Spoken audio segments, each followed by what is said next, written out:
Doctor B R Ambedkar ಅವರು ಸೈನಿಕ ಕುಟುಂಬದಲ್ಲಿ ಜನಿಸಿ ಅತ್ಯಂತ ಸುಸಂಸ್ಕೃತ ಬಾಲ್ಯ ಜೀವನದಲ್ಲಿ ಅವರು ರಾಮಾಯಣ ಮಹಾಕಾವ್ಯವನ್ನ ಮತ್ತು ಭಗವದ್ಗೀತೆಯನ್ನ ನಿರಂತರವಾಗಿ ಅವರ ತಂದೆ ತಾಯಿ ಹೇಳಿಕೊಟ್ಟ ಆ ಅಂಶಗಳನ್ನ ಇಟ್ಟುಕೊಂಡು ಬಾಲ್ಯದಲ್ಲೇ ಬೆಳೆದಂತವರು ಎಂದು ನಿವೃತ್ತ ತಹಶೀಲ್ದಾರ್ ರಘುಮೂರ್ತಿ ಹೇಳಿದರು. ನಾಯಕನಹಟ್ಟಿ ಸಮೀಪದ ಗುಂತಕೊಲ್ಲಮ್ಮನಹಳ್ಳಿ ಗ್ರಾಮದಲ್ಲಿ ವಿಶ್ವ ಮಾನವ ಮಹಾನಾಯಕ ಡಾಕ್ಟರ್ ಬಿಆರ್ ಅಂಬೇಡ್ಕರ್ ಅವರ ಸಂಘ ಮಾದರ ಚೆನ್ನಯ್ಯ ಸೇವಾ ಸಮಿತಿ ವತಿಯಿಂದ ಡಾಕ್ಟರ್ ಬಿಆರ್ ಅಂಬೇಡ್ಕರ್ ಅವರ 135ನೇ ಜನ್ಮದಿನದ ಪ್ರಯುಕ್ತ ಹಾಗೂ ಜಗಜೀವನ್ ರಾಮ್ ಅವರ ಜಯಂತಿ ಪ್ರಯುಕ್ತ ಸಸಿಗೆ ನೀರು ಹಾಕುವ ಮೂಲಕ ಉದ್ಘಾಟಿಸಿ ಮಾತನಾಡಿದ ಅವರು, ಭಾರತೀಯರು ಎಂದು ನೆಮ್ಮದಿಯಾಗಿ ಜೀವನ ಮಾಡ್ತಾ ಇದ್ದೇವೆ ಎಂದರೆ ಅದಕ್ಕೆ ಕಾರಣ ಅವರು ಬರೆದಿರುವ ಗಟ್ಟಿಯಾದ ಸಂವಿಧಾನವಾಗಿದೆ ಎಂದರು. ಅಂಬೇಡ್ಕರ್ ಅವರು ಸಂವಿಧಾನವನ್ನ ದೇಶಕ್ಕೆ ನೀಡಿದ ಸಂವಿಧಾನ ಶಿಲ್ಪಿ ಬಾಬಾ ಸಾಹೇಬ್ ಅಂಬೇಡ್ಕರ್ ಅವರನ್ನ ಸ್ಮರಿಸುವುದು ನಮ್ಮ ಆದ್ಯ ಕರ್ತವ್ಯ. ಬಾಲ್ಯದಿಂದಲೇ ಜಾತಿಯ ಕಾರಣಕ್ಕಾಗಿ ಅವಮಾನ ಸಂಕಟಗಳನ್ನು ಅನುಭವಿಸಿದ್ದರು. ಬರೋಡಾ ಮಹಾರಾಜರ ನೆರವಿನಲ್ಲಿ ಉನ್ನತ ಶಿಕ್ಷಣವನ್ನ ಪಡೆದು ದೇಶ ವಿದೇಶಗಳಲ್ಲಿ ಮಡಿಯುವಂತ ಪರಿಣಾಮವಾಗಿ ವಿಶ್ವ ಮೆಚ್ಚುವಂತ ಪರಿಪೂರ್ಣ ಸಂವಿಧಾನವೆಂಬ ಭಗವದ್ಗೀತೆಯನ್ನ ಭಾರತ ದೇಶಕ್ಕೆ ನೀಡಿದ ಕೀರ್ತಿ ಅವರು ಪಾತ್ರರಾಗಿದ್ದಾರೆ. ಕೆಲವೊಂದು ವ್ಯಕ್ತಿಗಳ ಉಸಿರು ನಿಂತರೂ ಅವರ ಹೆಸರು ನಿರಂತರವಾಗಿರುತ್ತದೆ.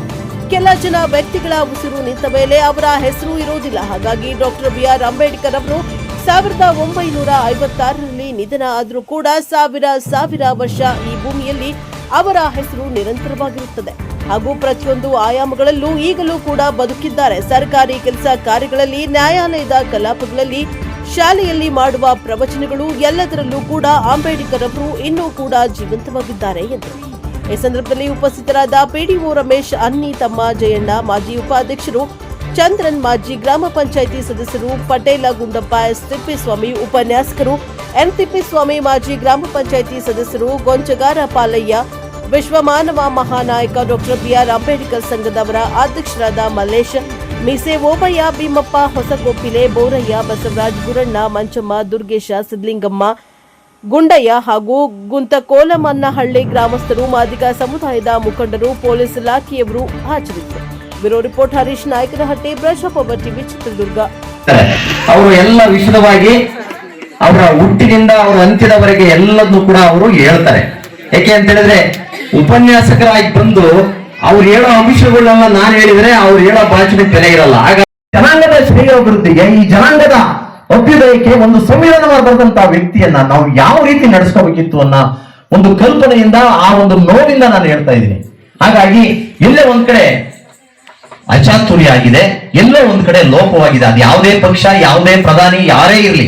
ಆದ್ರೆ ಡಾಕ್ಟರ್ ಬಿಆರ್ ಅಂಬೇಡ್ಕರ್ ಅವ್ರನ್ನ ನಮ್ಮ ದೇಶದಲ್ಲಿ ನಡೆಸ್ಕೊಂಡಿದ್ದ ರೀತಿ ಒಂದು ಲೋಪವಾಗಿದೆ. ಇದು ಅತ್ಯಂತ ಸತ್ಯವಾದ ಮಾತು. ಹಾಗಾಗಿ ಡಾಕ್ಟರ್ ಬಿಆರ್ ಅಂಬೇಡ್ಕರ್ ಅವರು ಅವತ್ತಿನ ದಿನ ಅವರ ರಿತ್ತು ಅಂತ ನಾನು 2 ನಿಮಿಷ ಮಾತಾಡ್ಬಿಡ್ತೀನಿ. ಅವರ ರಿತ್ತು ಅಂತ ಅವರ ಶಿಷ್ಯಿಗೆ ಹೇಳ್ತಾರೆ. ಅವರ ಒಂದು ಕೋಲು ಇಟ್ಕೊಂಡಿರ್ತಾರೆ. ಕೋಲು ಇಲ್ಲಿ ಕೈ ಶೇಕ ಆಗ್ತಾ ಇರುತ್ತೆ ಅಂಬೇಡ್ಕರ್ ಅವರಿಗೆ. ಯಾವತ್ತೂ ಕೂಡ ಅಂತ ಪರಿಸ್ಥಿತಿನಲ್ಲಿ ಅವ್ರ ಶಿಷ್ಯ ನೋಡಿರ್ಲಿಲ್ಲ. ಅವಾಗ ಅವನ ಕೈ ಹಿಡಿದು, ಬುದ್ಧಿ ಯಾಕೆ ನಿಮ್ ಕೈ ಸೇಕಾಗುತ್ತೆ, ಇವತ್ತು ಯಾಕೋ ಕಿನ್ನರಾಗಿದ್ದೀರಾ, ಮುಖದಲ್ಲಿ ಏನು ಚೈತನ್ಯ ಇಲ್ಲ, ಮುಖವೆಲ್ಲ ಬಾಡಿ ಹೋಗಿದೆ, ನೀವು ಈ ರೀತಿ ಆಗಿದಿರಲ್ಲ ಅಂತ ಅವಾಗ ಅಂಬೇಡ್ಕರ್ ಹೇಳ್ತಾರೆ. ಏನಿಲ್ಲ ರಿತ್ತು, ಇವತ್ತು ನಾನು ಎಷ್ಟು ದಿನ ಬದುಕ್ತೀನೋ ಗೊತ್ತಿಲ್ಲ, ನನಗೆ ಕಾಲ ಕಡಿಮೆ ಇದೆ ನನಗೆ ಕಾಲ. ಆದ್ರೆ ನನ್ನ ಆಶೋತ್ತರಗಳು, ನನ್ನ ಆಶಯಗಳು, ಈ ಒಂದು ದೇಶದ ಜನಗಳ ಈ ವ್ಯವಸ್ಥೆಯನ್ನ, ಈ ದೇಶದ ಜನಗಳ ಜೀವನದ ದಿಕ್ಕನ್ನ ಬದಲಾವಣೆ ಮಾಡಬೇಕು ಅಂತ ಕನಸು ಕಂಡಂತ ನಾನು. ಆದ್ರೆ ಕಾಲ ಹತ್ರ ಆಗ್ತಿದೆ, ನನ್ನ ನಿರೀಕ್ಷೆ ಮಾಡಿದ ಕೆಲಸ ಇನ್ನೂ ಮುಗಿದಿಲ್ಲ. ಹಾಗಾಗಿ ನಾನೇನು 1949ರಲ್ಲಿ ಸ್ವಾತಂತ್ರ್ಯ ಬಂತು, 6 ವರ್ಷ ಈ ಒಂದು ಸಂವಿಧಾನದ ಸವಲತ್ತನ್ನ ನನ್ನ ಜನ ತಿಂದಿದ್ದಾರೆ. ನನ್ನ ಜನ ಅಂದ್ರೆ ಬರೀ SC/ST ಅಲ್ಲ, ಬೇರೆ ಜನಾಂಗದ ಬಡವರಿಗೆ ಕೂಡ ನಾನು ಕೊಟ್ಟಿದ್ದೀನಿ ಸಂವಿಧಾನದ ಮುಖಾಂತರ. ಇವತ್ತು ಅವ್ರು ಏನ್ ಮಾಡ್ತಿದ್ದಾರೆ, ಸಂವಿಧಾನದ ಮುಖಾಂತರ ಸವಲತ್ತನ್ನ ತಿಂದು ಅವರ ಹೆಂಡತಿ, ಅವ್ರ ಮಕ್ಕಳು, ಅವರು ಅಷ್ಟಕ್ಕೆ ಮಾತ್ರ ಶ್ರೀಮಿತರಾಗಿದ್ದಾರೆ. ಅವತ್ತಿನ ಬಡತನ, ಅವತ್ತಿನ ಆ ಒಂದು ಸಾಮಾಜಿಕ ವ್ಯವಸ್ಥೆ, ಆ ಸಾಮಾಜಿಕ ಕಟ್ಟುಪಾಡುಗಳು ಇವೆಲ್ಲವೂ ಕೂಡ ಅಂಬೇಡ್ಕರ್ ಅವರನ್ನ ಜರ್ಜರಿತವಾಗಿ ಮಾಡುತ್ತೆ. ಯಾಕೆ ಈ ಒಂದು ಸಮುದಾಯದಲ್ಲಿ ನಾನು ಹುಟ್ಟಿದೆ, ಸಮಾಜ ಯಾಕೆ ಇಷ್ಟೊಂದು ಘೋರವಾಗಿ ನನ್ನನ್ನು ನಡೆಸ್ಕೊಂತಿದೆ ಅಂತೇಳಿ ಅವರು ಒಂದು ದಿವಸ ಕಣ್ಣೀರು ಹಾಕಿಲ್ಲ. ಆದ್ರೆ ಮನಸ್ಸಲ್ಲಿ ಅವರು ಯಾರೂ ಕೂಡ ಅನುಭವಿಸಿದಂತ ನೋವನ್ನ ಆ ದಿನಗಳಲ್ಲಿ ಅನುಭವಿಸ್ತಾರೆ. ಆದ ನಂತರದಲ್ಲಿ ಅವರು ಬರೋಡಾ ಮಹಾರಾಜರ ಶಿಷ್ಯವೇತನ ಪಡೆದು ಅವರು ಅಮೆರಿಕಕ್ಕೆ ಹೋಗ್ತಾರೆ, ಅಮೆರಿಕದಲ್ಲಿ ಡಿಗ್ರಿ ಪಡಿತಾರೆ, ಇಂಗ್ಲೆಂಡ್ಗೆ ಹೋಗ್ತಾರೆ, ಇಂಗ್ಲೆಂಡ್ ಅಲ್ಲಿ ಡಿಗ್ರಿ ಪಡಿತಾರೆ. ಸಾಕಷ್ಟು ಸುಮಾರು 12ರಿಂದ 13 ಯೂನಿವರ್ಸಿಟಿನಲ್ಲಿ ಅವರು ಡಿಗ್ರಿ ಪಡಿತಾರೆ. ತದನಂತರ ಮಹಾರಾಜರು ಕೊಟ್ಟಿರುವಂತಹ ಶಿಷ್ಯವೇತನ ಮುಗಿದೋಗುತ್ತೆ. ವಾಪಸ್ಸು ಇಂಡಿಯಾಕ್ಕೆ ಬರ್ತಾರೆ. ಇಂಡಿಯಾಕ್ಕೆ ಬಂದ್ಮೇಲೆ ಯಾವುದೋ ಒಂದು ಮಹಾರಾಜರು ಒಂದು ನೌಕರಿ ಅಂದ್ರೆ ಒಂದು ಸೈನಿಕ ವ್ಯವಸ್ಥೆನಲ್ಲಿ ಒಂದು ನೌಕರಿ ಸಿಗುತ್ತೆ. ಆ ನೌಕರಿ ಮಾಡ್ಬೇಕಾದ್ರೂ ಕೂಡ ಅವರಿಗೆ ಅಸ್ಪೃಶ್ಯತೆ ಅವಮಾನ ಬಿಟ್ಟಿದ್ದಲ್ಲ. ಹಾಗಾಗಿ ಅವರು ಮತ್ತೆ ಪುನಃ ಪಾಶ್ಚಾತ್ಯ ರಾಷ್ಟ್ರಗಳಿಗೆ ಹೋಗಿ ಸರಿಸುಮಾರು 64 ಸ್ನಾತಕೋತ್ತರ ಪದವಿಗಳನ್ನ ಪಡೆದು ಭಾರತಕ್ಕೆ ಬರ್ತಾರೆ 1934ರಲ್ಲಿ. ಅವ್ರನ್ನ ಅಂತ ಡಾಕ್ಟರ್ BR ಅಂಬೇಡ್ಕರ್ ಅವ್ರನ್ನ ಇಡೀ ದೇಶಕ್ಕೆ ಸಂವಿಧಾನವನ್ನ ಸಮರ್ಪಣೆ ಮಾಡಿದಂತ ಆ ಧೀಮಂತರನ್ನ 2 ಸರಿ ನಮ್ಮ ದೇಶದಲ್ಲಿ ಸೋಲಿಸ್ತಾರೆ. ಜರ್ಜರಿತವಾಗ್ತಾರೆ ಅವರು. ಸಮಾಜಕ್ಕೋಸ್ಕರ ನಾನು ಕೊಟ್ಟಂತ ಈ ಒಂದು ಸಂವಿಧಾನವನ್ನ ಕೊಟ್ಟೆ, ಈ ಒಂದು ನಿಮ್ನ ವರ್ಗದವರು, ಈ ಒಂದು ಅಸಹಾಯಕರು, ಧ್ವನಿ ಇಲ್ದರು, ಬಡವರು, ಶೋಷಿತರು, ಇವರೆಲ್ಲರ ಅಭ್ಯುದಯಕ್ಕೆ ನಾನು ಈ ಸಂವಿಧಾನವನ್ನ ಕೊಟ್ಟಾಗಿಯೂ ಕೂಡ ಜನ ಇದನ್ನ ಒಪ್ಪಿಲ್ವಲ್ಲ ನನ್ನ ಅಂತಂತೇಳಿ ಜರ್ಜರಿತರಾಗ್ತಾರೆ.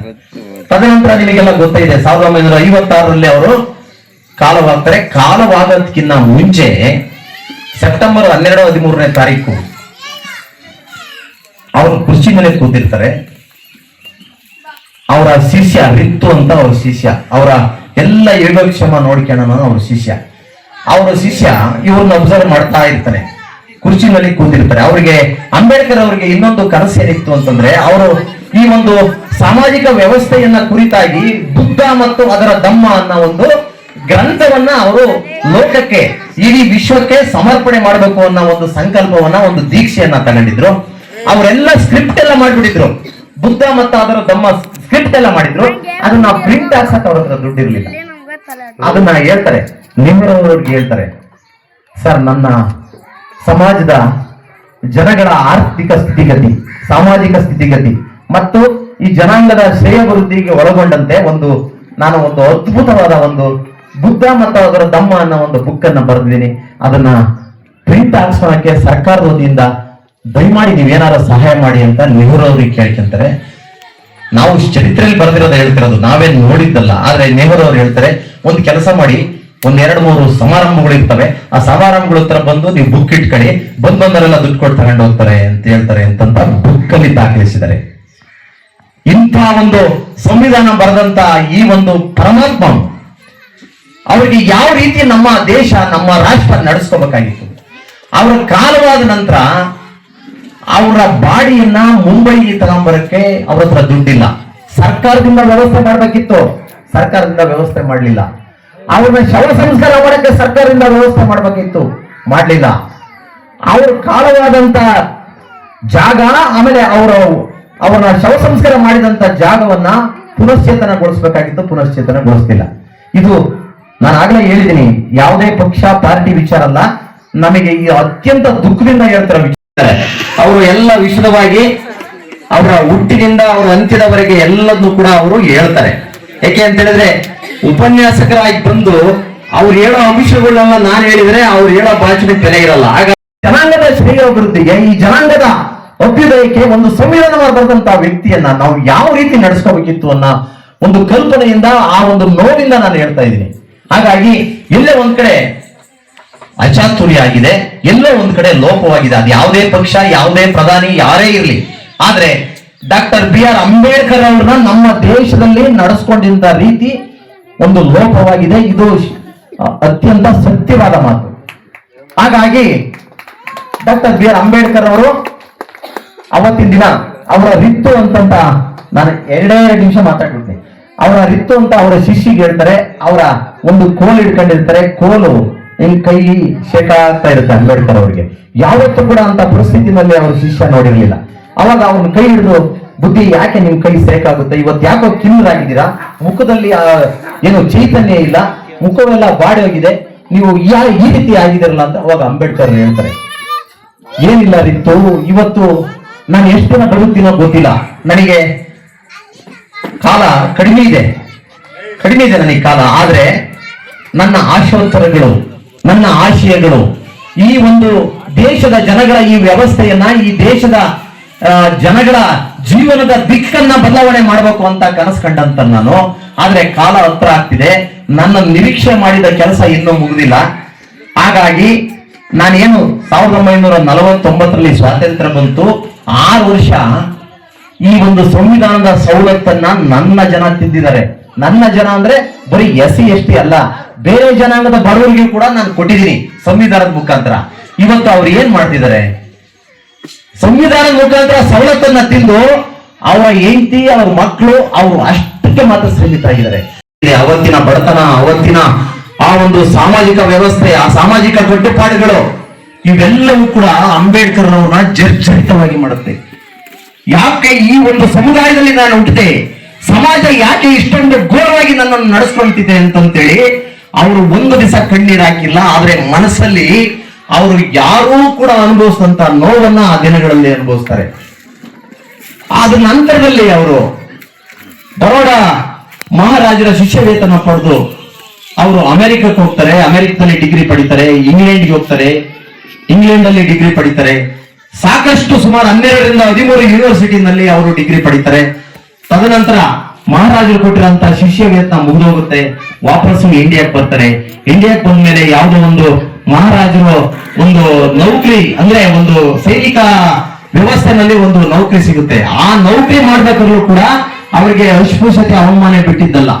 ಹಾಗಾಗಿ ಅವರು ಮತ್ತೆ ಪುನಃ ಏನು ಪಾಶ್ಚಾತ್ಯ ರಾಷ್ಟ್ರಗಳಿಗೆ ಹೋಗಿ ಸರಿಸುಮಾರು 64 ಸ್ನಾತಕೋತ್ತರ ಪದವಿಗಳನ್ನ ಪಡೆದು ಭಾರತಕ್ಕೆ ಬರ್ತಾರೆ 1934ರಲ್ಲಿ.